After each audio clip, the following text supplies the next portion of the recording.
Good afternoon, everybody. On behalf of the Africa and Events team of the International Peace Institute, I'd like to welcome all of you to our policy forum on the presidential election in Kenya, results and implications. And we are now 2 weeks since the election, and so far the election and its aftermath have gone reasonably well, although we're still waiting for some important results to come out.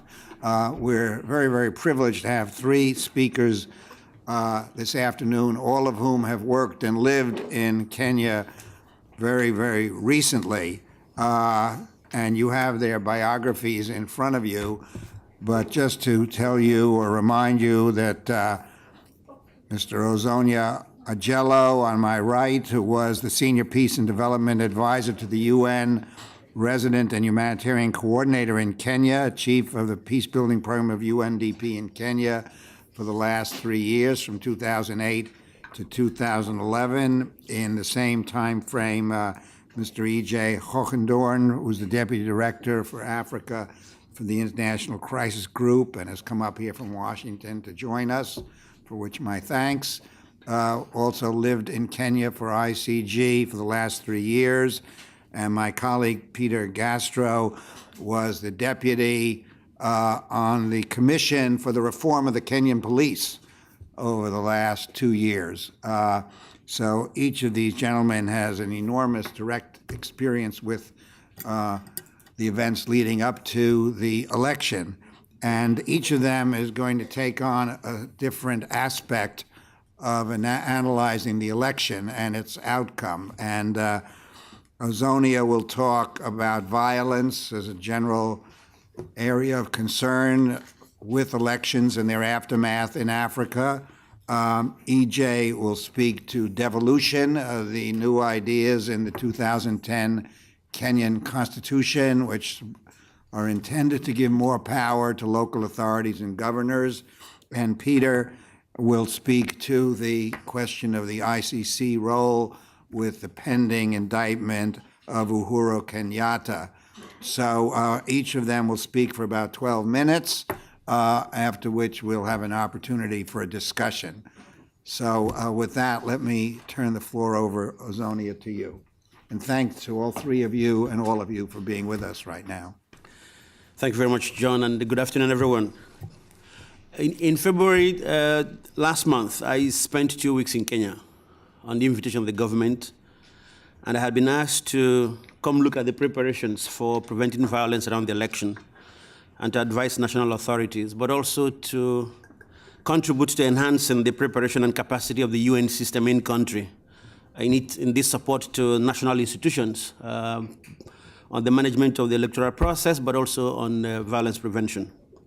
And I spent 2 weeks in Kenya interacting with a host of actors, met all the major presidential candidates, at least 4 of them and their running mates, the ministers in government, secretary to the cabinet, chief justice, chairperson of the electoral commission, leaders of political parties, civil society, members of the diplomatic community. What was clear for me was that in terms of the architecture for violence prevention, there was substantive capacity that existed at 2 levels.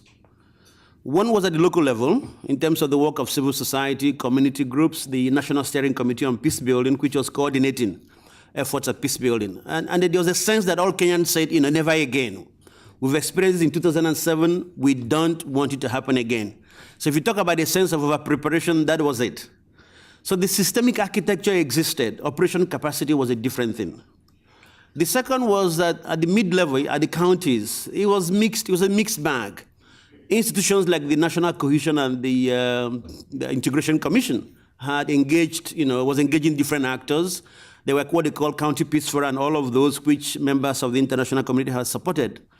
The gap, as I saw it, was at the highest level. There was no mechanism, neither was there an institution or people with convening capacity who, when it was required, could engage in an eyeball context with the political actors and stare them down. And that was also the missing gap in 2007. So a lot of my work then in consulting with the various actors was to check whether there was an appetite for this and who could those people be. So in my meetings with the main presidential candidates, there were 3 basic questions I wanted answers to. The first was They had signed commitments with the Electoral Commission in terms of a code of conduct that obliged them not to engage in violence, not engage in hate speech, and all of those. And I wanted to find out whether they were prepared to do so publicly and speak to their supporters. That was number one. Number two was this absence of high-level engagement was important, particularly for confidence building. While I was in Kenya, there were a lot of rumors flying around about the Electoral Commission manipulating the results, about 20,000 voters having their name struck off the roll. One party claimed it was 200,000. But there was no mechanism to build confidence between the Electoral Commission and the political parties about what was the true situation. And so what you had was grandstanding in the media, but no space for people to engage. The third was to explore the possibility of a pre-election peace pact towards a sense of inclusive government. So rather than have a process after the crisis to talk about an inclusive government, could there be some understanding on the principles, whether there was an interest to do those? And it was quite fascinating that many of them found it useful. They thought it was important, and that led us to work together with the government to set up what became known as a group of concerned Kenyans. High-level, well-respected, distinguished Kenyans from all walks of life, some with different degrees of reputation, but you don't choose who your peacemakers are. Sometimes they are thrown up by the environment and by the moment. So that was significant. And so what factors then did I see that gave me a sense that clearly the elections was going to be largely peaceful, even with, of course, everybody knew there was going to be isolated events all over the country. The Electoral Commission has received a lot of flack in the media, international and local. The truth was, using the electoral cycle approach, there's been a lot of time and resources committed to building the capacity of the Electoral Commission. So even though there still remain gaps on election day, largely, many of the issues that contributed to 2007 were no longer there. In terms of the voter collation and tabulation of results, there have been some who advised the Electoral Commission against using the biometric voter registration process, against electronic transmission, but it had a history of doing by-elections successfully. And so that became very significant. But I think the key point was that all the opinion polls before the election actually rated the Electoral Commission as the most trusted institution in Kenya. So there's a lot riding on it. How much it has lost that respect is an open question. And I think in terms of electoral preparation, the procurement of materials, we always assume that things will be done on time. And then you have to play catch up with the challenge you have. 33,000 polling stations, tens of thousands of polling officers, 6 elections in one day. It was a logistics nightmare. And with new commissioners, except 2 who were carryover commissioners, new staff over the last 2 years, of course, raised questions. It's important also to look at the security arrangements. Unlike in 2007, I think this time was quite different. Number one, I'm sure my colleagues might talk about the reforms in the security sector. The reforms are not complete, but you have a new Inspector General of Police with a new attitude, with a new mindset, with a history of working with civil society. So there was a totally different environment in which the police were engaging. The police had not become saints, but there was a new mindset in terms of how the police will engage with actors and work with the National Electoral Commission. And I think that was quite significant. Then you link that to the reforms that have taken place in the judiciary, where the Chief Justice enacted regulations and designated specific courts that would deal with post-election disputes, all of which certainly contributed to building confidence. So there was a mindset that was growing that rather than go to the streets, maybe it's time we go to the courts. The media has been lambasted in some of the international media, and I think it's an open question about what the media should have done or not have done. And a Kenyan colleague said to me that they certainly disappointed the international media in terms of the kinds of outcome that international media wanted to see happen in Kenya. So it's an open question about the performance of the media. But for the first time, the Electoral Commission insisted on media standards, on compliance by the media practitioners, which was why they couldn't announce the results from the polling station. They had to take the results direct from the Electoral Commission. So by and large, I think there's a sense that the media in Kenya was quite different from 2007, and that in itself contributed to a resolution. So then what do we learn from this? I think this is the more interesting part, because I am not telling you anything new in terms of the analysis that you don't know already. What I learned from this is, first, the importance of standing national capacities for conflict prevention and management. I think that was quite significant. In Kenya, there was very extreme hostility to external mediation and external intervention. And so it became significant then that it was important that there be capacity within to set the ground in case external mediation still becomes imperative, but also to engage in case external mediation doesn't happen, which in this case didn't happen. even though there was a number of confidence-building visits, and the presence of many international actors was useful. But this was a process that was led by Kenyans themselves. So the idea of internal standing capacity is not an ad hoc, but something we need to do systemic and build the capacities early on. I think the other point was the Electoral Commission, up to the transmission of results, there was a lot of public confidence in the commission. And the process it adopted when the crisis hit, when the transmission failed, or having 8 different platforms with all the political party representatives present where the results are being collated, and ensuring that those results are being verified before they were announced to the public, I think contributed significantly a degree of confidence, even as the tension kept rising among the various actors. So it will still be an open question about how the Supreme Court interprets all of those. But my argument will be that the transparent process it tried to conduct itself was very significant in building confidence around the process and keeping the public waiting. The use of technology is interesting because this is something we promote, particularly in developing contexts, as the panacea to a history where systems have collapsed, the bureaucracy is weak, record keeping is poor, that we should use technology. So the experience of Kenya, it's important in terms of finding the right balance about the mechanisms you use to try and manage electoral processes and build public confidence as well. I think the partnership that developed was significant. International NGOs, community actors, civil society, the police, national statutory commissions. Some of the argument we'll make is that, there's enough credit to go around if everybody will put their hand to the plow. And I think Kenya will be one example of those, that nobody can take particular credit for what happened. But the concentration of efforts and resources and attention by all of us significantly shaped, the nature of the outcome and highlighted the importance of a nonviolent outcome. But of course, Peter will talk about other significant events that, affected that. And what I find interesting as a lesson, it's the challenge that the international community faces in trying to continue to put its hand, a solid understanding of national dynamics and trends and shifts in national opinions. Because very often here we are believing we're doing good, and we are doing good. But how come that at critical moments in that enterprise, national public opinion turns against us? And how do we effectively respond to that? I think, are we doing things, what should we be doing differently? What should we be learning to ensure that there's a consistent basis that when we move in, you continue to retain the support of the public? Linked to that is how, what do you do differently to counter narratives of victimization that are used to mobilize public opinion against the international community? The other question is that, the process of reconciliation doesn't end with elections. Every analysis anyway said the elections will be peaceful with isolated violence at local levels. The real challenge is now, as one party wants to go to court, and there's tension rising. I can give you instances of parts of Kenya where people are not trading anymore when they have connections, where people are still self-displacing themselves because of the fear factor. So building national reconciliation post-electoral processes is a significant challenge for all of us. And the final one, of course, this has implications for everyone. It has implications for Kenyans, it has implications for the international community. I was discussing this with Peter at the back of the hall. What these implications will mean. But I am sure that in the interaction that we will have, we can talk about these implications. Thank you very much. Well, thank you, Azonia. Clearly what comes out is that since the 2007 election, a lot of thought and effort went into preparing this election. So it was not just an inert period of time and let's see what happens now.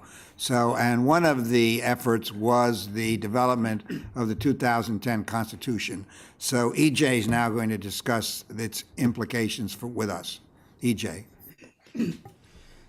Well, thank you very much, Ambassador, and thank you very much for IPI for hosting us and having this important discussion.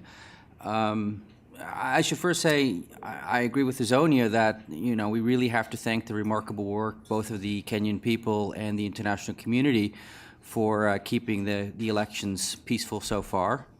I'm really here to say we are very gratified by where we've gotten, but we're not out of the woods yet. I think we're not out of the woods yet for 2 points, for 2 reasons. One, Azonia has referred to, but I think just to state the obvious, the Supreme Court ruling on the election results are going to mean that there's going to be one side that is going to be unhappy.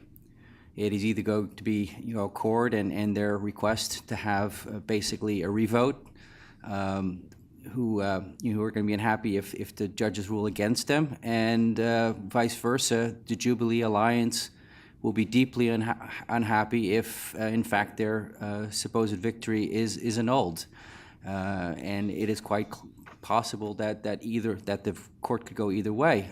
There's another possibility, of course, since the panel has only has 6 judges, it is quite possible that we actually may get a split decision, which would then defer or essentially set aside that decision, and we would keep a period of tremendous uncertainty that could add to the tensions that I hate to say, but what we're hearing are increasing, at least in some strongholds of both parties.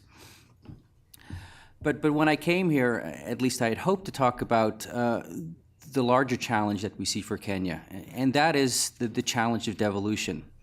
I mean, we have, and I say by we, the international community and the Kenyan people have rightfully focused on the elections as kind of the first challenge that they encounter, or first very significant challenge that they encountered in the reform process. But the more significant one, at least in our view, will be the implementation of the 2010 Constitution, and in particular, the efforts to devolve government in Kenya. And for those of you who may not be familiar with it, but Kenya has traditionally been an extremely centralized presidential state, where most of the power was centralized in the presidency and his apparatus. And that was, at least in the view of many who studied Kenya for quite some time, one of the sources of chronic conflict and instability in the country.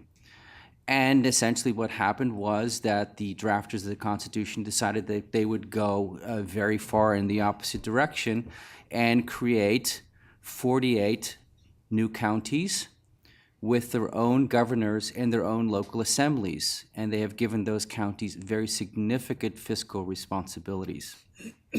How exactly that devolution process will occur and how far it will go remains a question for the Kenyan people and for all these new politicians, and we argue could be a very significant source of conflict both at the local and at the national level, as communities both in counties themselves compete for the resources that these new institutions control, as well as the tussle that is quite normal in these kind of federal systems between the local levels and the national government. And so we would argue that the international community needs to continue to keep a close eye to events in Kenya for the foreseeable future. Definitely for the next 2 or 3 years, when the devolutionary process will be put in train. And just to emphasize that, the devolutionary process has lagged significantly because everyone, including Kenya's elites, have been focused on the elections themselves. And while there is something called the Transitional Authority that is supposed to help facilitate the devolution of powers from the central government to these new counties, they are very far behind in making that happen. At the same time, there are also significant questions as to how that process will occur, not just on the general level, but also how it will occur vis-a-vis specific counties. Because not surprisingly, some counties are in actually a better state to implement at least parts of these devolutionary mechanisms, whereas others, particularly the very poor counties in the peripheries, have very little institutional capacity to implement any of these reforms at all. And I should say, this is not something that just Crisis Group has flagged. This is an issue that a number of people have written about. In particular, I would cite to the World Bank, which in a report that they put out a couple of months ago said, quote, "A rushed transition could set up counties to fail by giving them responsibilities before they have the capacity to carry them out." And they went on to say that if we in fact rush devolution, you could in fact undermine the reform process in general. Because if you don't establish the solid foundations for an adequate and well-supervised devolved system, that will be a recipe for disaster. I should also say that within the Kenyan government writ large, that is both the national government and also amongst these newly elected governors and local assemblies, there is a lot of confusion as to what exactly devolution means.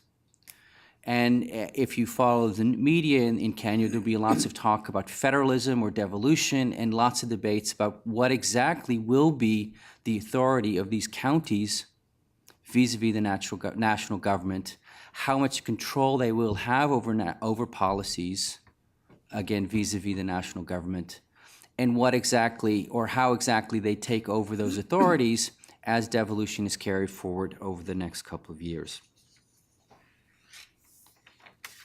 Lastly, another thing that hasn't been discussed quite yet, but I think, or that we think is quite fundamental to the devolutionary debate, is the budgetary implications of devolution itself. On the most basic level, what the Kenyan people have done is they have approved an extremely expensive new level of government that needs to be established, that is going to cost a lot for a government facing significant constraints. In addition to that, devolution calls for a minimum of 15% of the national budget to be transferred to the different counties, which raises real concerns about the budgets of these counties, how that money will be spent, and who has control over those finances. At the same time, it also allows counties to raise revenues themselves through local taxation and fees that can run contrary to national policies and can have profound impacts both at the national and the local level. And most broadly, it places very significant strains on budgetary controls, which the Kenyan government has spent the last 8 years trying to impose in an effort to stabilize the macroeconomic environment of the country. And it's made significant strides in that process. It's one of the reasons why people think that Kenya is actually in a position to take off to a medium level or a medium income country by 2030. But if that budgetary discipline isn't maintained, because you essentially have 48 local administrations that now have significant fiscal authorities, that could undermine a lot of the macroeconomic discipline that has been imposed in the past and could trigger, again, significant budgetary pressures, inflation and whatnot that we're all very familiar with could undermine a lot of progress that's been made on ending or at least lowering poverty in Kenya. And I'll leave it at that. Thank you. Well, thank you very much. Of course, this issue of federal versus decentralized state authority, as EJ and I were discussing before coming up here, impacts on many, many countries. The United States itself is, of course, embroiled in this discussion between federal powers and state powers. And as EJ noted when we were speaking, most of us are used to centralized states. So you can give some reflection on whether devolution is useful, is viable, is meaningful, and how it will work. I think these are really important questions. So our third speaker to talk about the impact of the ICC and the pending indictments of Uhuru Kenyatta and maybe one or two others is Peter Gastro. Peter. Thank you, John. Let me just repeat a point which my co-panelist made, E.J. Wuchendon, and that is that we're actually commenting here and talking about phase one of an election process. There's another phase in the making, which is part of the process, namely the court case. I think we need to constantly bear that in mind. Any rosy scenarios that one paints now may well prove to have been short-term ones. I hope that's not the case, but I think it's important for us to bear that in mind. My focus is primarily on the ICC and its role and implications of the impact that it had.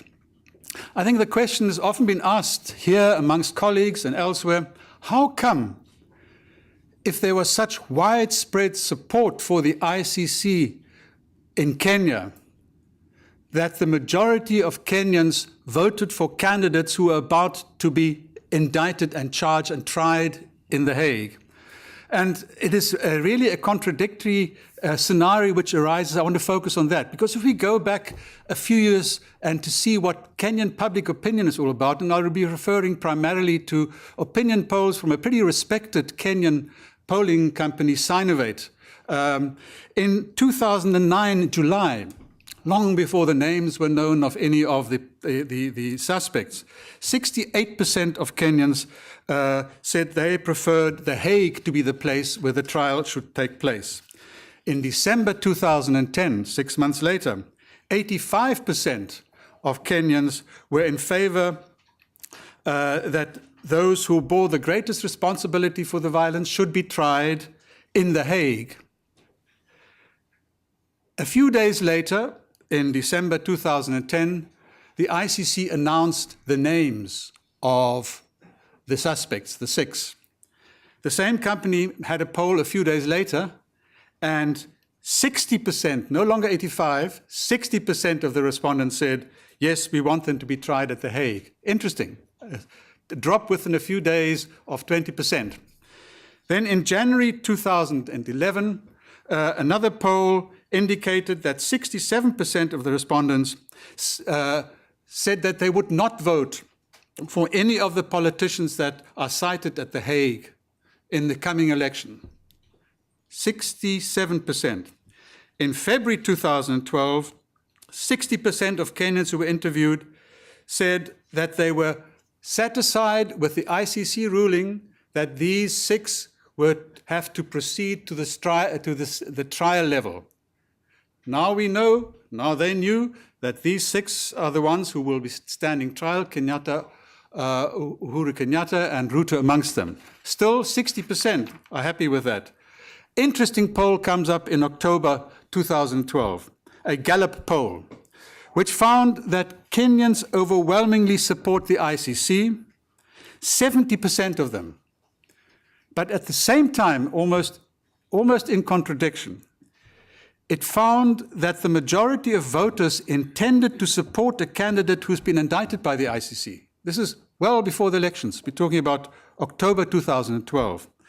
The survey showed that of those surveyed said that 22% were going to vote for Uhuru Kenyatta, 15% for Ruto, and 29% said they would vote for Dingo. Dingo was in the lead still, but the other 2 not far behind him. Now, that is almost, in a sense, a contradiction. 70% support the ICC, the majority is still going to vote for candidates who are going to be tried by the ICC. Maybe in hindsight, with all the wisdom that one has in hindsight, that should have been looked at very carefully. That tension between support the ICC, but don't touch my candidate. That type of attitude. Now, this was then the position of Kenyan public opinion as we moved into the heat of the election campaign. Along came some Western powers with comments which Ozonia has been referring to. Comments which, again, we should learn from. Let me just give you 3 indications, and this is, we know this all, but let me repeat some of it.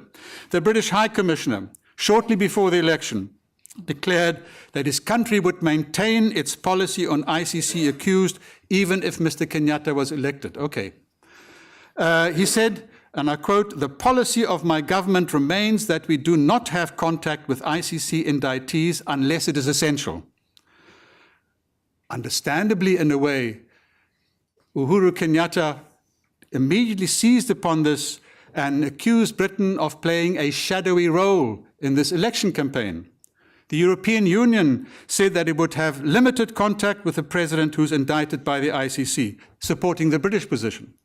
The US Assistant Secretary of State, Johnny Carson, warned Kenyan voters that, I quote, "choices have consequences." Now, in retrospect, again, now having a better idea of the environment and the climate in Kenya, These were statements which ministries of foreign affairs, I think, ought to have known would be perceived as self-righteous, arrogant, and condescending by many Kenyans. And that's what happened. Uhuru Kenyatta, shrewdly, I think, used that vibe to whip up support, suggesting that self-determination is becoming an issue. Here are these powers wanting to tell us Kenyans who to vote for, even though no direct allegations like that were made. ICC became a major campaign issue, relegating other issues which you could find in the manifestos of the parties if you took the trouble to look at it. Kenyan self-respect was at issue, and the Ruto and Kenyatta successfully exploited that. Opposition parties said, but how can we have a president who runs government and is defending himself at the same time? Kenyatta said, no problem, I can do this side by side. And what he did is to turn the ICC issue almost into a type of referendum for his supporters. He said, you must give us an indication what you believe of the ICC and the process which it's undertaken. A mandate almost, without spelling out in such direct terms. So ICC, central issue, we now know what the vote is. Majority of Kenyans supported Uhuru Kenyatta. Post-election responses. Also interesting, again, we need to learn from that. Post-election responses by major powers. The US Secretary of State, John Kerry, called the election a historic moment and said that America would continue to be a strong friend and ally of the Kenyan people. None of the responses referred directly to the victory of Uhuru Kenyatta. They all congratulated the Kenyan people. The British Minister for Africa urged all sides to show restraint and expressed confidence in courts. The European Union congratulated Kenyans for conducting a peaceful process and noted that the rule of law should be maintained at all times. Canadian ambassador came with similar sentiments. Now, China congratulated President Uhuru Kenyatta for winning the elections and Kenyans for voting peacefully.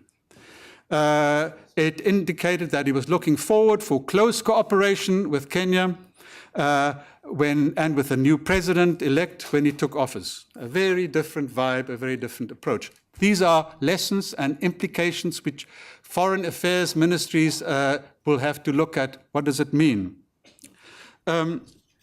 So the issue of ICC is in a way a contradictory one. It would be interesting to know to what extent there is still broad support for the ICC amongst Kenyans. I suspect that it will have dropped from previous levels, but that there is still a remnant of respect for it, even though the responses that they've had from the public indicate that not to be the case. Will this be sufficient reason for Uhuru Kenyatta to not cooperate with the ICC? He's able to argue, after all, that there's a mandate from the public, which he has, without spelling it out in detail, that the ICC doesn't warrant his support and cooperation. I doubt that will happen. In his acceptance speech, he made it very clear that he intends to cooperate with the ICC. Those of you who would have seen this morning's news programs, the BBC reports this morning, and my colleagues also drew my attention to it, that the ICC has announced that they will be reviewing the case against Uhuru Kenyatta. I'm not sure when that will happen, but it's in the light of the withdrawal of a case against another one of those six. They have decided to have a critical look at the nature and the state of the evidence which they have. We don't know what that will bring. So it's in a flux, but the lessons are that governments who respond, as my colleague said, shooting from the hip almost, used to pretty condescending approach towards developing countries, unless that is very well thought through and taking into account the local environment, it has a backfire effect. And it has implications which both Kenya and those countries will have to struggle with. I think the relations will continue. There's no way that Kenya can afford sanctions or diplomatic pressure to the extent that it would prejudice its development. Western powers see Kenya as a major strategic area in East Africa. They will want to retain close relationship, even though the public fanfare around the president will not be the same. The contact will be there at a more subdued level. The implications as far as ethnic violence is concerned, just one or two small points. The elections were, in essence, a campaign by the elites who mobilized the 5 major ethnic groups into their coalitions.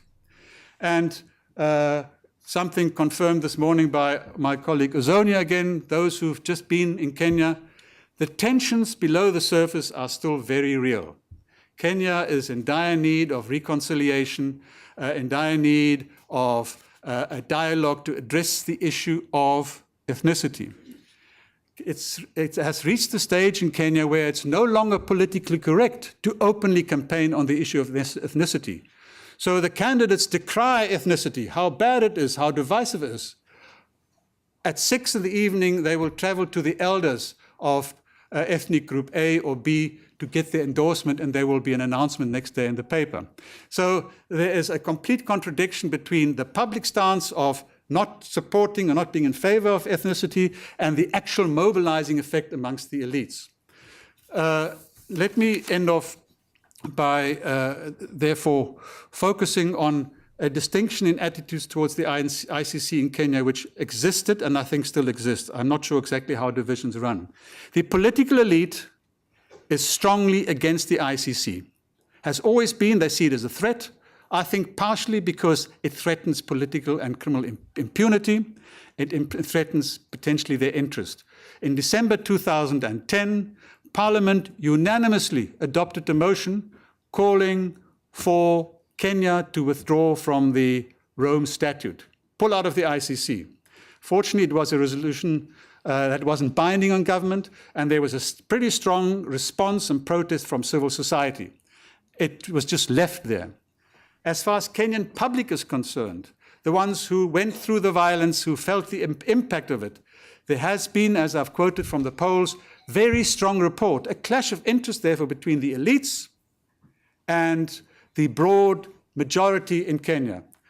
My fear is that the elites will be able to strengthen their grip on politics, on the public norms as they are pronounced politically, and that the broad public will not see much of what they were hoping for, and that is that impunity ends and that there's an independent process through The Hague. If it was not for the significant support which now exists for the Supreme Court, for the judiciary in Kenya, one would be very pessimistic. That is one of the very few factors which, for me, suggest that Kenya is a country with a future. The judiciary has broad support, and the public have trust in it. And once institutions start having broad support and trust, I think a developing country is on its way to success, which I hope Kenya will be. Thank you. Well, thank you very much, Peter. Jendai Frazier, the former U.S. Assistant Secretary of State for Africa, was on the PBS NewsHour 3 nights ago and essentially said what you said. She was extremely critical of all the Western statements before the election, noted China's warm embrace of Uhuru Kenyatta, and thought the West had put itself in a very bad position unnecessarily.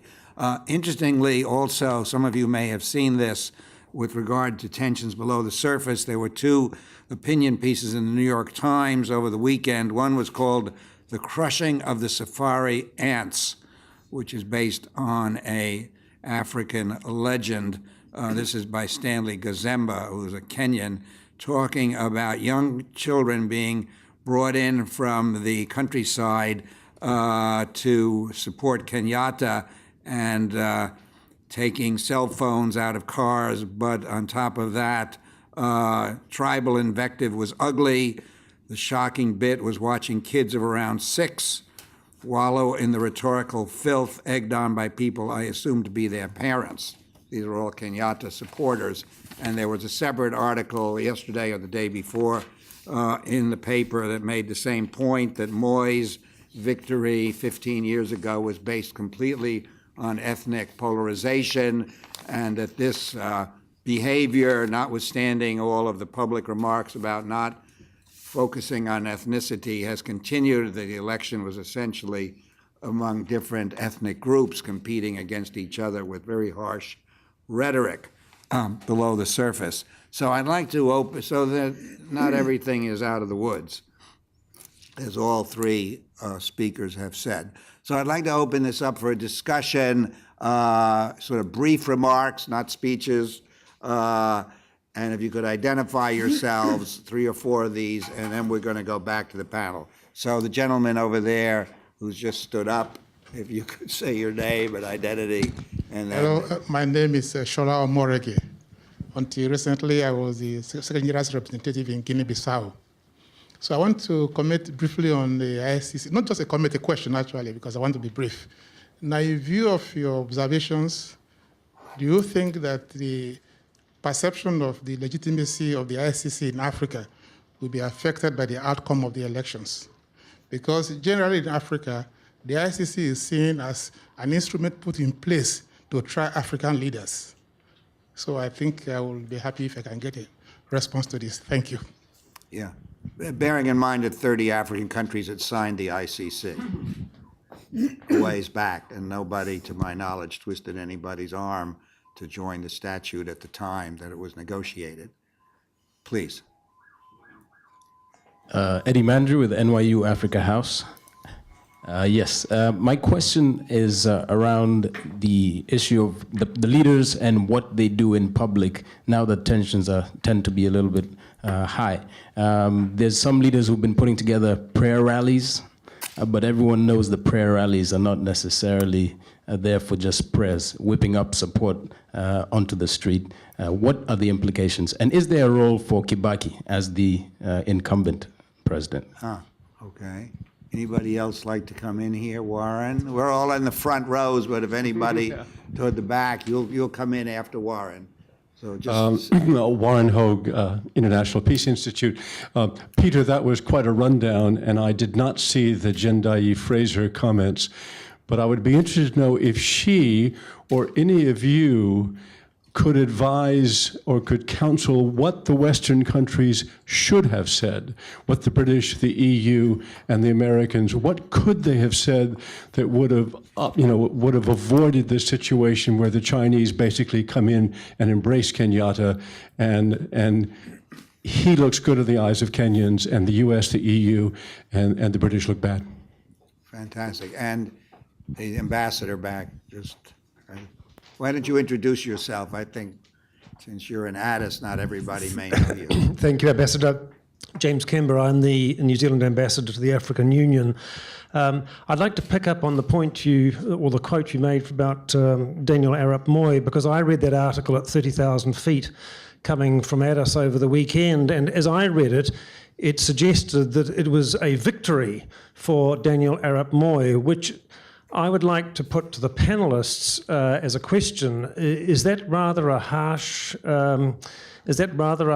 assessment that democracy is so wanting? And Mr. Hogendorn referred to democracy in his own statement. But is that rather a harsh assessment? Because if it's not, then it's not a particularly benign kind of conclusion. Thank you. Great. I don't know if you all saw that article, but he kind of just, my own remarks, summarized it. So let's take one last one, and then we're going to go back. So,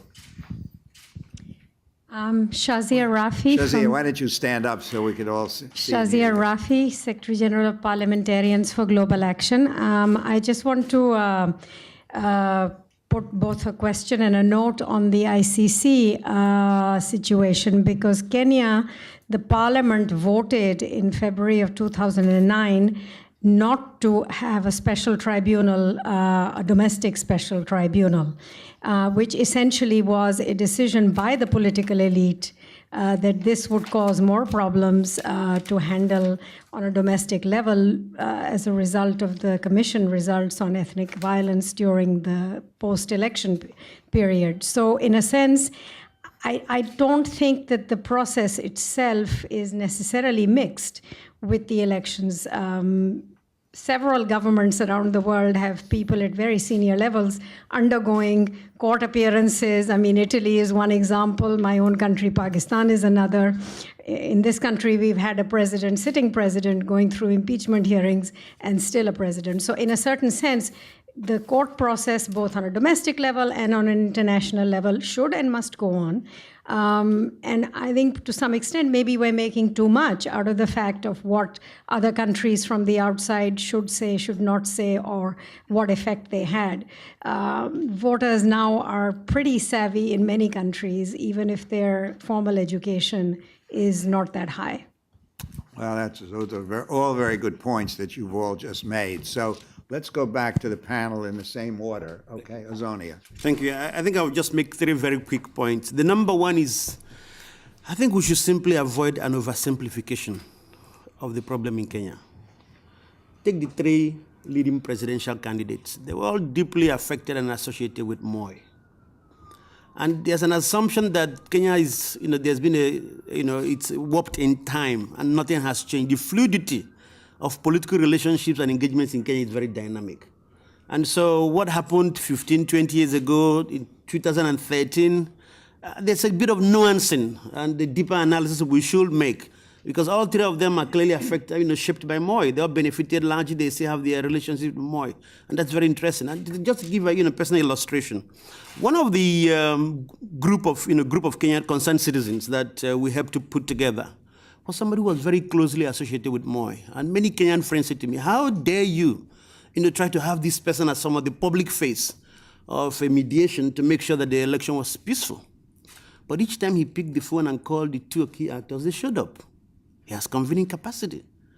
And the kinds of understandings that they reached, the public commitments that they made to keep the peace was because of his facilitation as part of this group. So I would like to encourage, the deeper nuancing and understanding of the situation in Kenya. The second key point that I like to make is Kenya is an amazing society. Peter cited all the statistics. The depth of the discussion in Kenya itself is unbelievable. So Kenyan interlocutors perhaps could have been the ones who should have been supported to engage in these kinds of conversations themselves. And perhaps you could have been having a different kind of outcome. The third and my last point, it's a role for Kibaki, absolutely. Unfortunately, he doesn't have a history of coming out publicly when the issues are hot. And so anybody around the room who is able to get him to come out and say something, then I think that should be encouraged. That's number one. Number two is that the key political actors themselves have all, been, both in public but also in private. And Kenyan politics, no politician wants to be excluded from Kenyan politics. It's in their DNA, which is one of the reasons why we're exploring and understanding about an inclusive government. It's not a coalition government. But in the life of a nation, you make certain accommodations that are critical to get you beyond the critical transitory moment. And then you can, so whether you take the South African model or the first 2 years or 3 years of the government to make sure everybody's included and to move on. Right now, the so-called political coalitions, some of them are unraveling if you read the papers, because those who have lost that are beginning to find accommodation with those who are assumed to have won. So I think that there's still a role for them to play. Now, when I made the point about standing national capacities, even this group of concerned Kenyans who have been worked closely in complement to everything else that has been done, are already beginning to relax and say the issues are done. And we say, no, the issues are not done yet. Till you have a government in place, till you have a smooth transition, till you encourage the political actors to find common ground, the issues are not done. But if you have a standing, systematic, statutorily enacted, capacitated national capacity, then it's their mandate and they build coalitions and collaboration with other actors. And then you can have a real successful outcome. Always. A couple of comments, hopefully that will address most of the questions that were raised.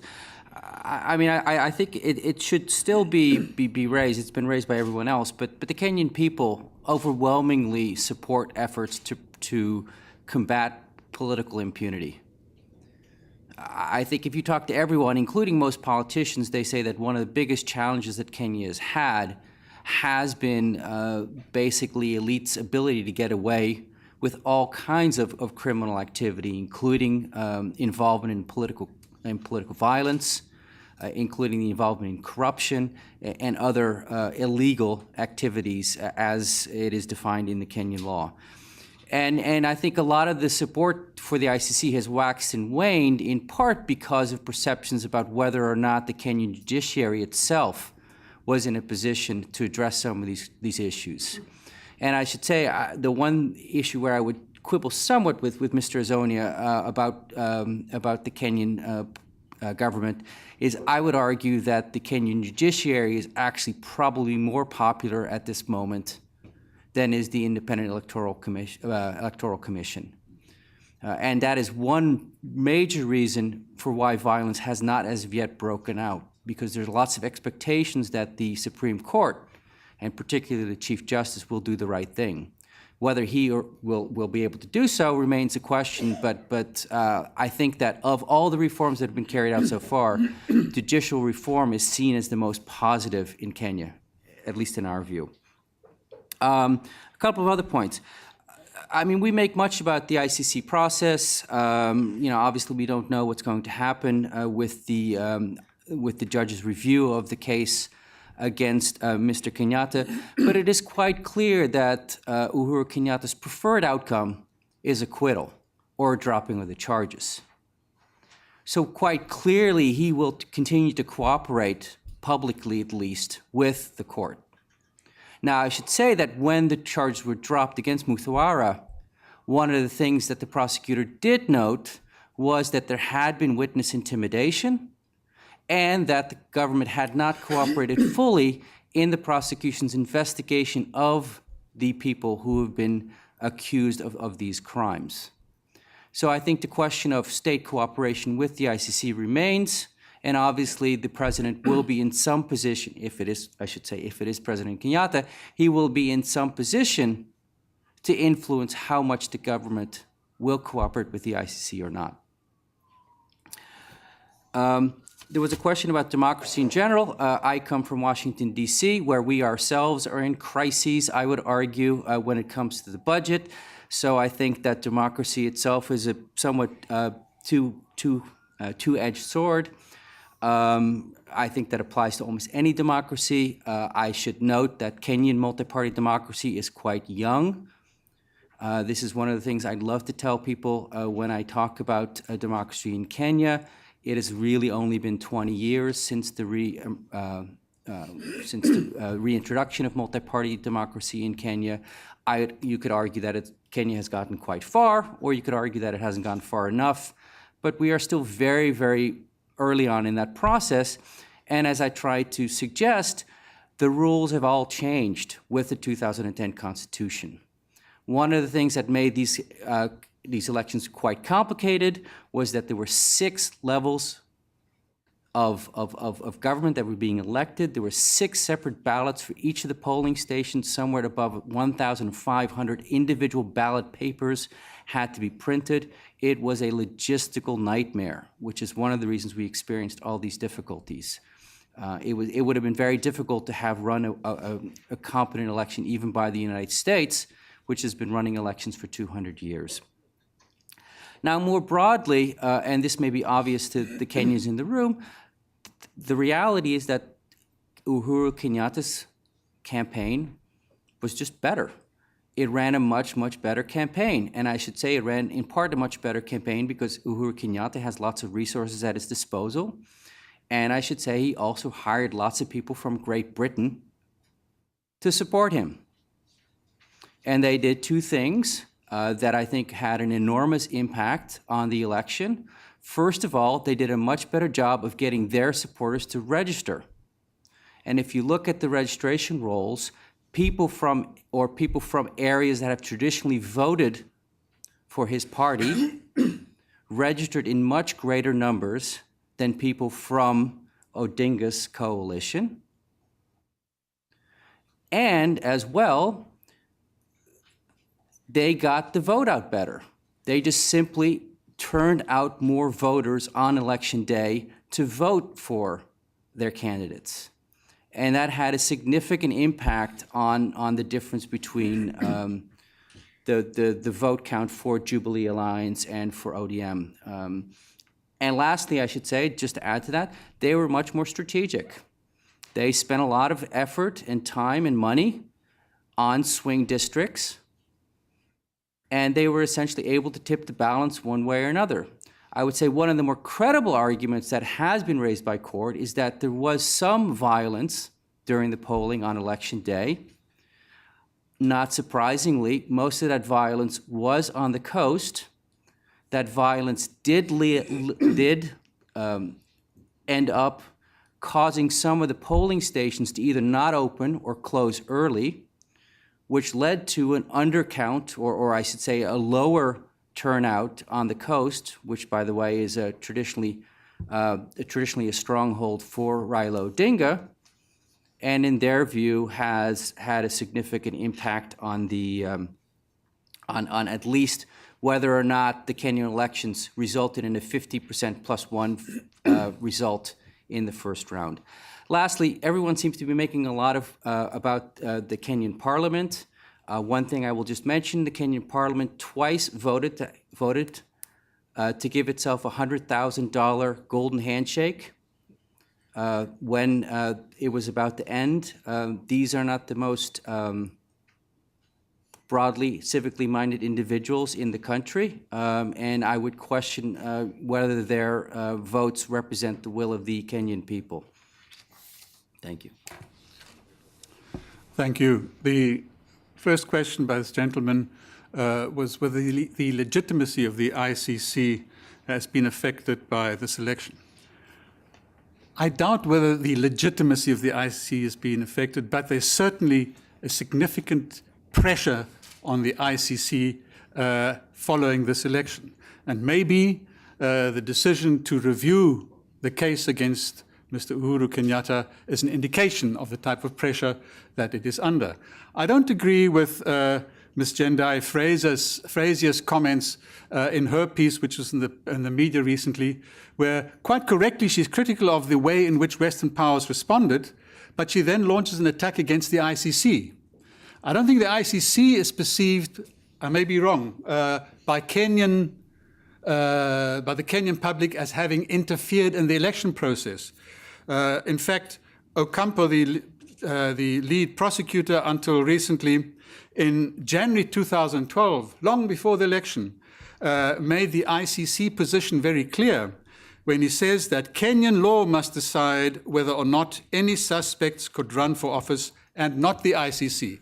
I'm not aware of the ICC being accused or suspected of somehow wanting to manipulate the election. So I don't think the legitimacy is affected, but it has consequences. We have a situation where the response to the ICC and the interpretation of the values that it stands for differ significantly. On the one hand, the British High Commissioner and British government says, we dig in, we will stick to our view that we don't communicate unless necessary with people who have been indicted. Others are saying, increasingly so, what about guilty, innocent until proven guilty? And therefore, Botswana has apologized for taking an approach towards Uhuru Kenyatta that they won't see him. South Africa has said, we will welcome you, we'll interact with you, and many African countries will adopt that attitude. It seems to me that a consequence of this election and the different interpretations of how countries should respond will be that sort of coalitions of the, not of the willing, coalitions of, what is the word? Like-minded. Coalitions of like-minded will start to coalesce. Whilst they all support the ICC, one coalition, primarily Western groups, will have a far more, not say purist, but a principled fundamental attitude towards the statute, whilst I think a large number of countries, many from developing countries, will have a far more pragmatic and flexible attitude. I think that would be a consequence. And that also, in a way, is my response to the question by my colleague Warren Hogue. What should Western countries have said? I don't understand why they didn't take the attitude of Ocampo and many other countries which said, we believe in the tenet that not guilty until proven to be. And that wasn't the case. So I would have expected that to be a pragmatic approach. Then, of course, you also have time to see how the election runs out, what the issues are, and then you can formulate an approach once the election results are out. I think the other questions have largely been dealt with. Thank you. Great. So we have time for one more round. I have a few questions bubbling in my head, but if some others here have some questions, this is your big moment to ask these questions. So somebody else want to, the gentleman over there, please. Alexander will give you the, could you stand up and identify yourself for us, please? Gladly. Thank you. My name is James Wawero. I come from the Permanent Mission of Kenya to the United Nations. So first I'd like to say... Permanent Mission of Kenya. Yes. Voila. So mine will not be more of a question, but rather broad-sided comments. First, I would like to thank the organizers and especially the panelists for having looked at the issues very critically and very open-minded. I would like to say that being a public servant, I am apolitical. Two, I would like to say that being a lawyer will not get into issues that are before court. But three, I would like to say that we look forward to the process going to its conclusion. I think what I would say is we seem to have a very clear understanding on what happens back home in Kenya. I like what, I will not try to pronounce any name of the panelists because my tongue does not allow me to. But one panelist said that the dynamism and fluidism of the Kenyan political class is unrivaled, I think. Friends today, enemies tomorrow, enemies by breakfast, friends again by breakfast. So these things are things that are seen coming. Time and time again, it has been said that the government intends to fully cooperate with the ICC in all forms of respects. And I think that needs to be taken as it is. I would like and I would suggest that if you could give us as a mission a transcript of what has happened here so that we can also inform capital back home of exactly what's happening and what's thinking. And then we can be able to have a proper discourse as to what would be, in my opinion, the solution, to be part of the solution rather to be part of the slayers and the naysayers at the end of it all. Lastly, I would like to say that it is true, a lot has been said about parliament, and I would, on that issue, like to say that sometimes our Kenyan parliament are not the sharpest knives in the cabinet, and sometimes they might say one or two things. But like we said, and has been said, I think the main key things that have put us where we are today as a country are two main things. One, the reforms of the institutions, the judiciary, number one, and number two, the Electoral Commission. They could be in a small bind as it is right now.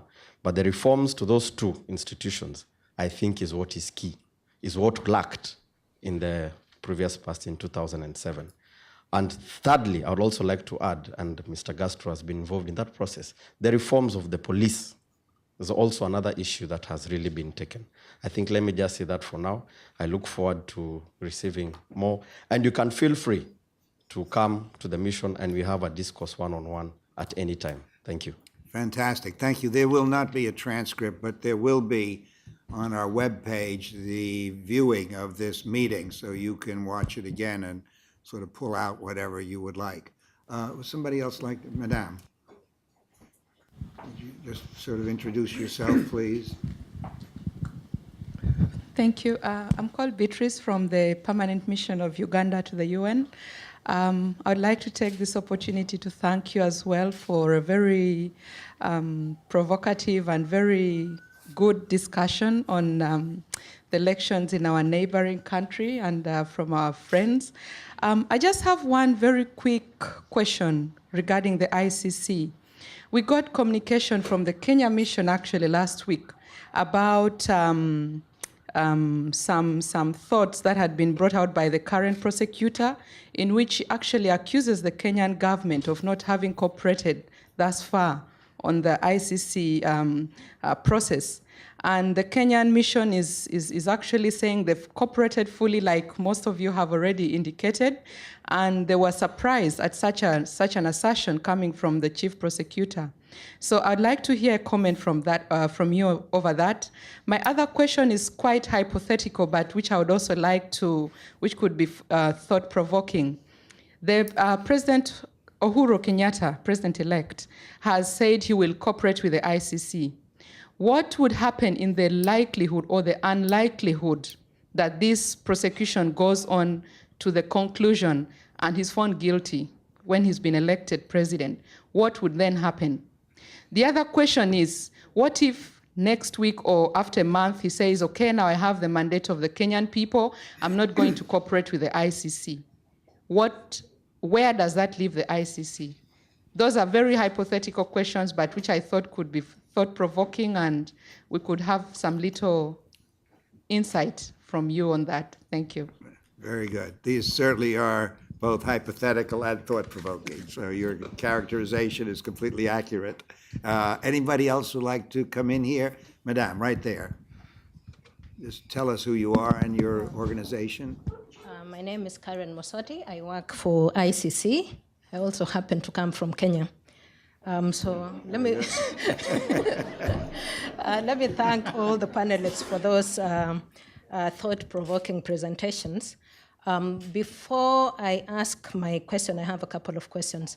I would like, first of all, to clarify the issue of the review of the Kenyatta case. I think we heard from one of the panels that the ICC has decided to review the Kenyatta case. I just want to make it very clear that at this point, the judges have not made a decision to review the Kenyatta case.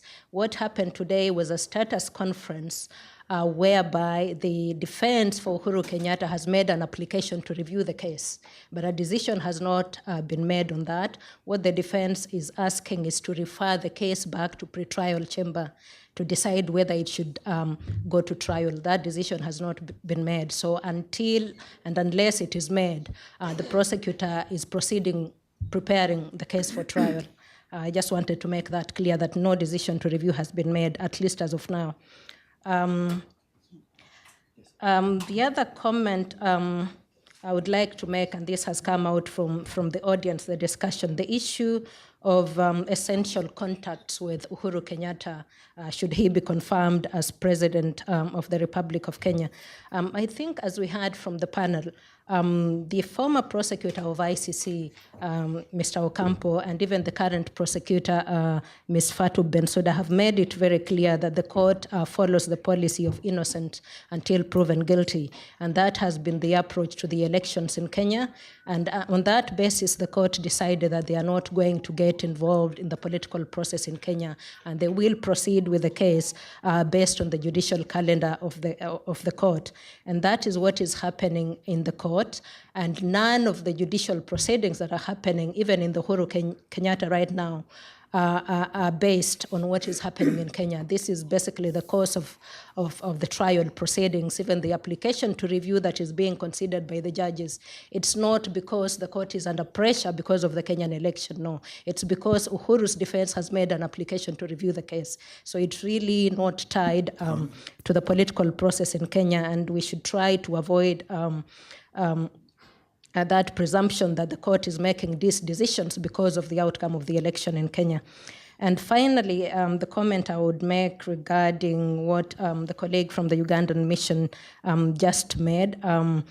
She asked a question about what would happen should Uhuru Kenyatta become president and refuse to cooperate with the court. So far, as we heard from the panel, during the campaigns and even after he was elected, in his acceptance speech, he said he will continue cooperating with international institutions. He didn't quite point out ICC specifically. He said he will continue cooperating with international institutions, and we read that to mean he will continue cooperating with the court. But as to what would happen if he decided not to cooperate, and this touches also slightly on the issue of contacts with an ICC indictee.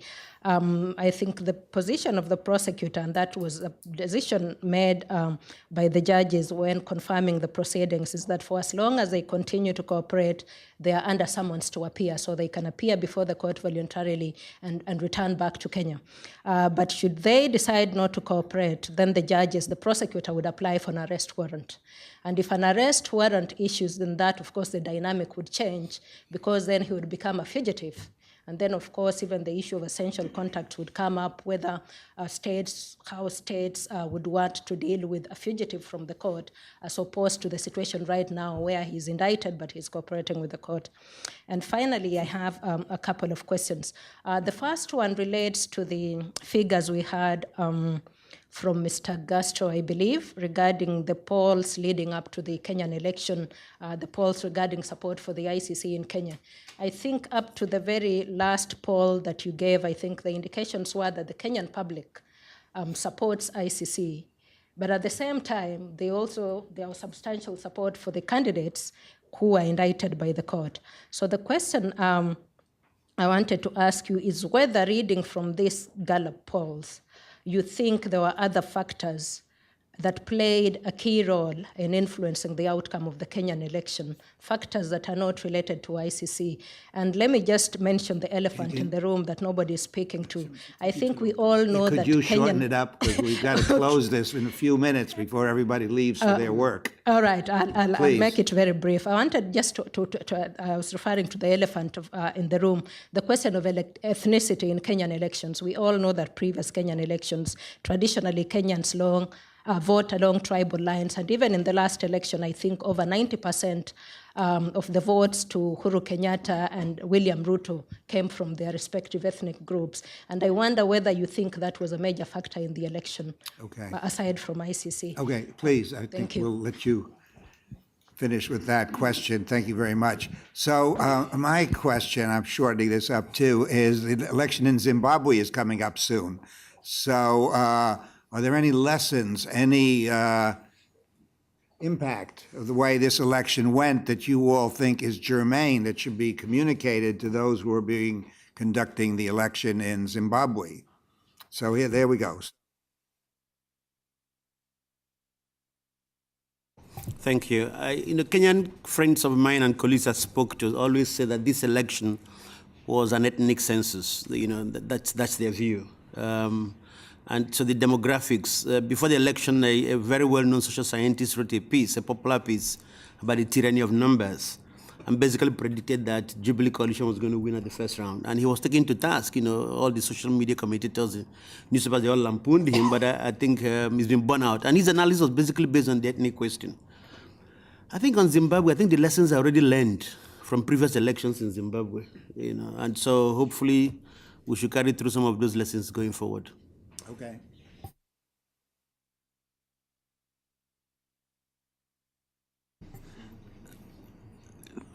Well, I just want to reiterate it again. I mean, I think that Kenya is early on in its reform process, and that during the kind of the review of what triggered the 2007-2008 post-election violence, then a number of issues were addressed, some of which have been dealt with partially, others which have to some degree lagged significantly, that still need to work. I mean, I spent a lot of time focusing on the Constitution, but the Constitution is a work in progress. As I've suggested, it is going to be a number of years before it is fully formed.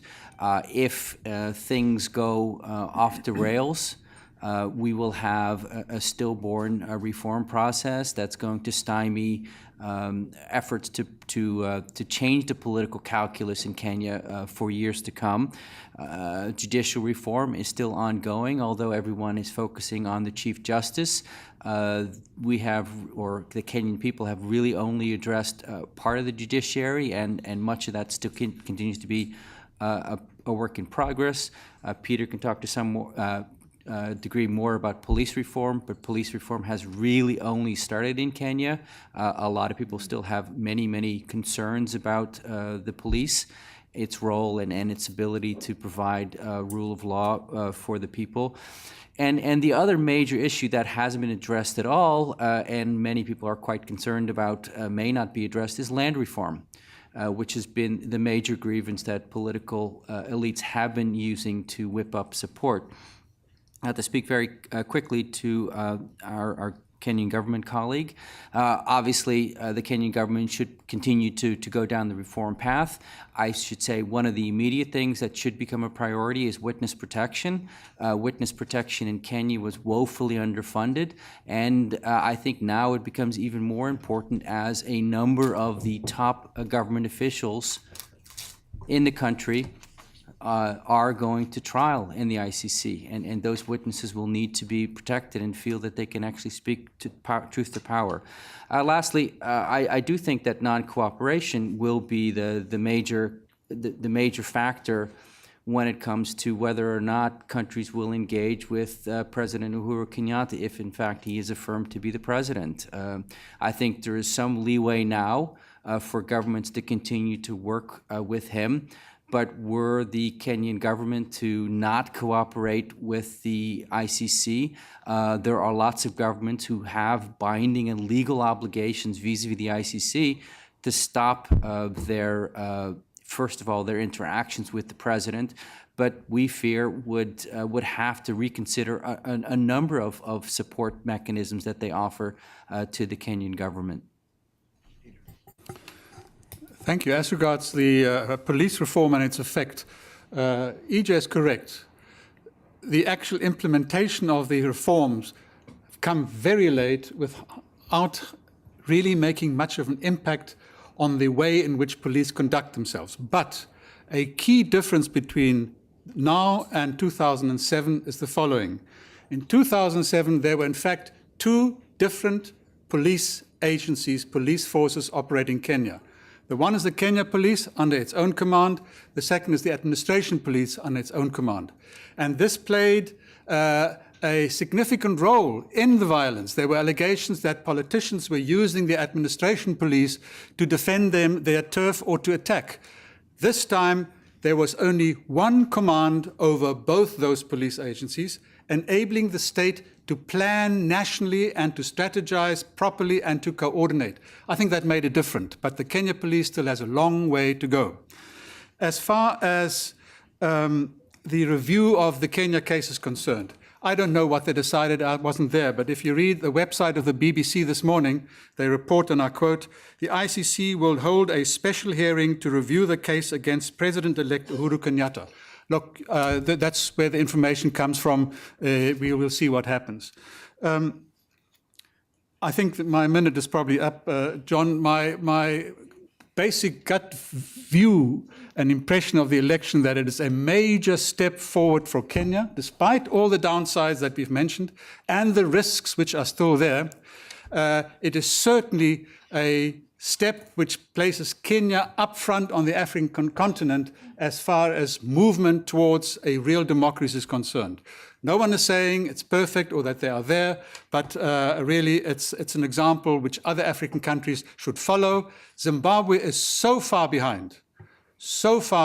There are no institutions that are trusted by a large section of the population, etc., that the lessons which can be learned in the short term for the election in July this year are very few. It's just not realistic to believe that things can be implemented to make that an acceptable election as per Kenya. Thank you. Well, this has been a stellar panel.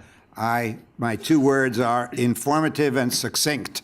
And I end up saying encouraged and alert with regard to the think tank community and the UN community that's in this room. So a lot of progress, but a lot of issues to pay careful attention to. So my thanks to the panel, my thanks to all of you. Let's give them a big hand.